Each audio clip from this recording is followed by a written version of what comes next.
Yes, I agree, every single day.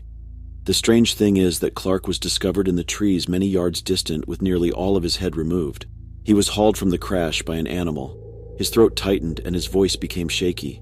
Just like the first victim's body, Jenna said. Sarah questioned, "Was there a first victim?" "Yes, in the rear," Jenna said. "What about the following one?" "Emergency personnel discovered my wife with only her top half intact. Everything below her waist was crushed when the engine was forced forward."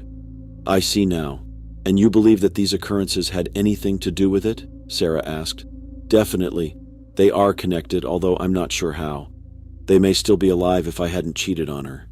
Although cheating on her wasn't a good idea, Sarah said that it wasn't your fault if they died.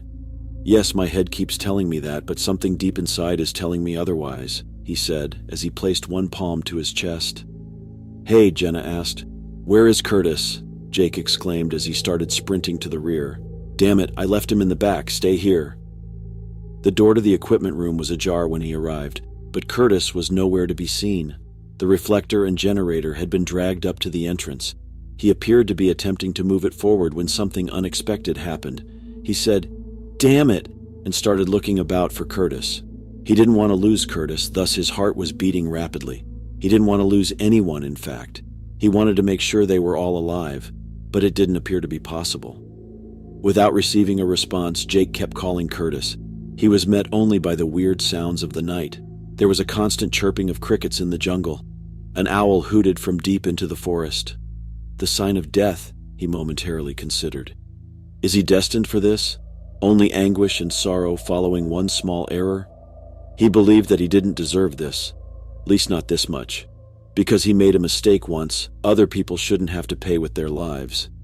He took the generator and the searchlight and brought them to the front after failing to locate Curtis. The women were aware that Curtis had left before he even got to the front door. "Did you locate him?" questioned Sarah. "No, there isn't even a trace of him." "Oh my," Jenna sobbed. "Are we going to pass away one by one?" Clara wailed, "Mommy, I don't want to die." "I apologize, I didn't mean it. Mommy is only afraid," according to Jenna. "Soon we'll come up with a solution and then we'll return home. What's up?" Sarah emphasized that we really need to act since this thing will kill us all. "We need to go right away, but I don't want to scare everyone." Jake said, "Yeah, I agree, but what the hell can we do? We have no idea where that creature is, and we have no idea how to stop it." Sarah suggested turning on the generator so that we may have some light before waiting till daylight. I'm at a loss for ideas. Jake said, "All right, I'll try to start it." He moved the generator farther inside before turning it on. It was performing well.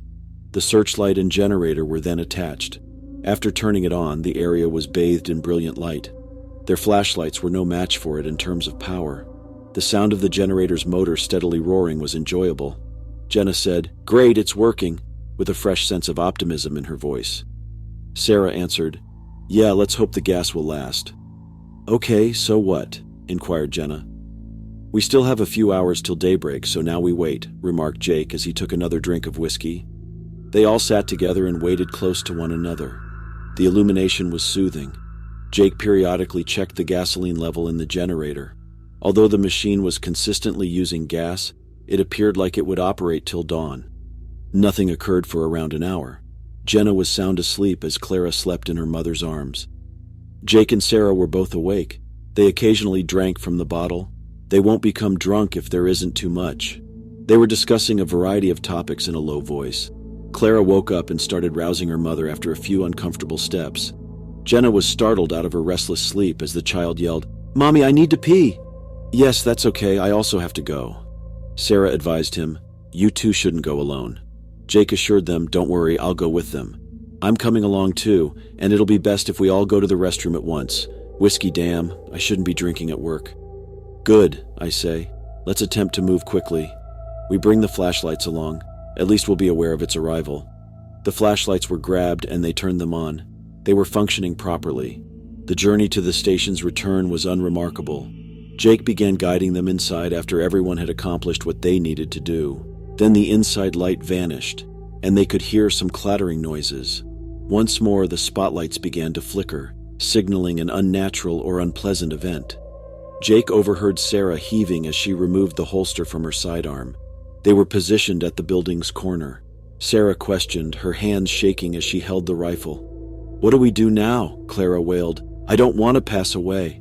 "Mommy is here, so don't be alarmed," Jake remarked.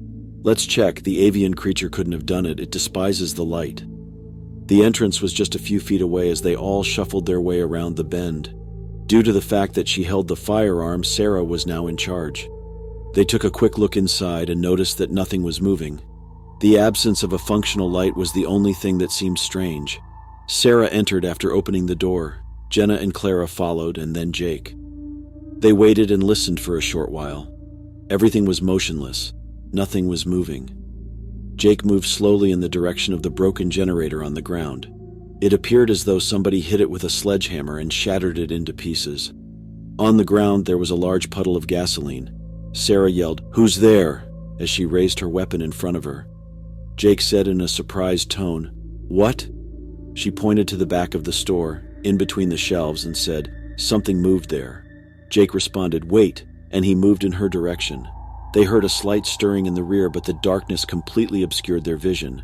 Gasoline spillage left a strong odor in the air. They had to take care not to unintentionally ignite it by doing anything foolish. Jake and Sarah moved cautiously in the direction of the rear. At this point, they heard the outside sound of hefty wings flapping. They both turned to face the glass wall, but were unable to see anything. They were already hidden behind the shelves, and it was also dark. Once more, the outdoors was the source of the flapping. Sarah's hands were trembling, and the rifle she was holding was rattling. Clara and Jenna backed away from the front wall. Jake then overheard Sarah screaming. When he turned around, he noticed something grabbing her. As a black figure bit into her neck, she screamed once more. When Jake went in to assist her, he realized the dark figure was Curtis. But was he? It hissed and raised its head. Sarah was bleeding profusely from her neck. It went right for the head. Jake immediately understood what that had meant. She could have had a minute or less to survive. Jake hit Curtis in the face after grabbing the hand that was holding Sarah's neck. Curtis backed away and relaxed his hold. Sarah slipped out, turned, and shot twice with her last strength. Curtis lurched back as a result of the bullet striking their victim in the chest. He tripped and slammed his back on a shelf before falling onto his butt. The wounds didn't have any bleeding. "You're all going to perish," Curtis sputtered. "Curtis, why are you acting this way?" While asking Jake, I was aware that he wasn't speaking to Curtis. "You killed me, similar to how you let the policeman to perish, like you let the obese man to die, just as you permitted." Jake yelled, "Shut up," but Curtis only laughed. "What are you saying to your demons when they won't stop talking?" "Jake, your demons are awake and they won't stop until you're gone. Do you not see? Your fault is everything, you miserable crap. Just fuck die for the good of everyone."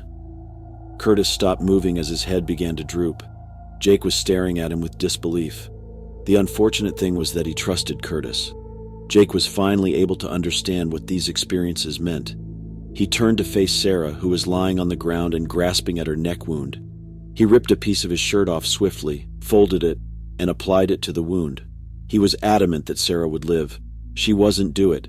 He was the only person who deserved to die. Clara remained a few steps behind them as Jenna approached his side. "I swear to God, does she have a chance?" Jenna inquired. Jake continued to push on the cut while he answered, "I don't know. Whatever became of Curtis? How come he attacked Sarah? I'm not sure. Somehow when they pass away, the thing can still dominate humans. I find it hard to trust this. I don't like it either, but I have to stop." Sarah screamed and seized Jake by the jacket sleeve. She hardly had the courage to say, "Save them." "I won't get there. Please keep them." "No, you won't pass away. You're invincible." It made no difference because Sarah was already veering off. She stopped breathing after a few seconds. Because of how large the cut was on her neck, blood still leaked out. Jake was indignant and distraught. Is he truly to blame for all this? How is that possible? All of this as a result of a prior error? Sarah's sidearm was removed from her lifeless hand and it was examined. It was a revolver still loaded with 4 rounds. He replaced the 2 missing rounds after searching her pockets for more. He turned to see Jenna first, then her kid. He believed that these 2 would survive the ordeal. To save them, he will do all action within his ability. "What are you going to do?" Jenna questioned. Jake exclaimed, "I'm going to end it," without any hesitation. He had an idea thanks to the gasoline that had spilled from the generator. He walked up to a shelf and took some duct tape. Jake also looked for potential matches, and he did so quickly. They were affordable and there was a large supply. Then he left and went to a pump. He quickly looked around before grabbing one of the hoses and spraying gasoline everywhere but the entryway. So that the gas might flow without him holding the hose, he taped the lever to the handle. He threw the object to the ground before approaching Jenna. Eventually that thing will happen. I believe it intends to complete the task it began. What are you going to do then? With tears in her eyes, Jenna questioned. Jake pointed at the rushing gas and said, I prepared a surprise for it.